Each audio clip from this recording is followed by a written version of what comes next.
Oi, tudo certo com você? Hoje eu vou falar sobre tempo, mutações, na verdade sobre micromutações e as subnotificações e como tudo isso está interligado.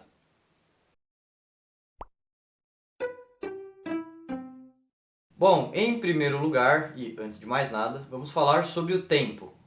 Tempo mesmo, as coisas que passam, as coisas que acontecem, elas acontecem porque o tempo existe e a passagem dele, consequentemente. O que o tempo tem a ver com a vida, com a biologia e com o vírus?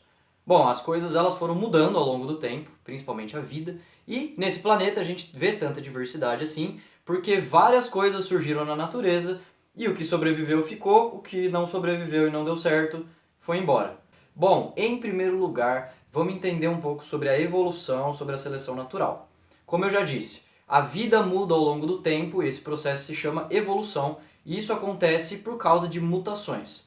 Essas mutações são importantes por quê? Porque essas mudancinhas que vão acontecendo, que seriam as micromutações, elas podem acumular, alguns teóricos dizem que isso geram macromutações, alguns dizem que são coisas separadas, mas o ponto é, as coisas mudam e o vírus também. E esse filtro da seleção natural, que inclusive é o livro desse cara aqui, do Charles Darwin, o que acontece? A gente sabe, né, que o tempo muda as coisas e depois, quase um século depois do Darwin, a gente descobriu que essas coisas mudam no nível genético, no nível molecular.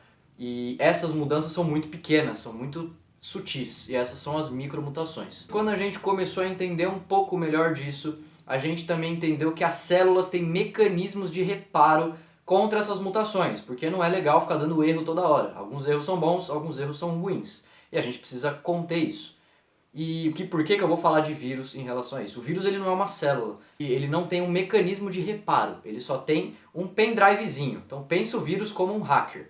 O vírus ele vai hackear o seu computador, que são as suas células, você é o computador, vamos pensar assim, e as suas células são as ferramentas desse computador. O vírus quer ter acesso a isso. O que acontece? O vírus ele entra no seu corpo, ele vai até a sua célula, ele consegue entrar na sua, consegue inserir o material genético dele na sua célula. Esse material genético do vírus, o RNA, seria esse pendrivezinho com esse programa, esse cavalo de Troia. Quando ele coloca isso, ele começa a usar a sua célula para produzir as coisas para ele, uma vez que o vírus não consegue produzir proteínas, por exemplo, por conta própria.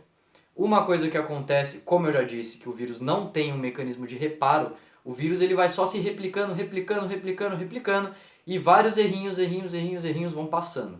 Essas micromutações, eventualmente, podem acumular em alguma coisa que seja problemática, em alguma coisa que aumente a mortalidade do vírus, que torne as vacinas mais difíceis de atuar, que torne os medicamentos eventualmente mais difíceis também de combater o vírus. E isso é uma coisa que a gente tem que se preocupar? Sim. Por quê? Porque a gente está deixando passar muita subnotificação. A gente está deixando muita gente ficar com o vírus por muito tempo. Ou seja, a gente dá mais brecha para que essas micromutações mais perigosas aconteçam e se acumulem eventualmente, produzindo alguma coisa. Por exemplo, o que aconteceu com o vírus nos animais, que era um vírus X, eventualmente esse vírus foi mutando, e ele conseguiu chegar nos seres humanos, virando o SARS-CoV-2, que é o vírus que causa a Covid-19. Então a gente precisa se atentar ao tempo, a gente precisa entender que é importante ficar em casa, porque menos gente tendo vírus, menos chances de ocorrerem micromutações perigosas, mais tempo para a gente conseguir estudar o que já está acontecendo e não dar brechas para que outras coisas diferentes surjam.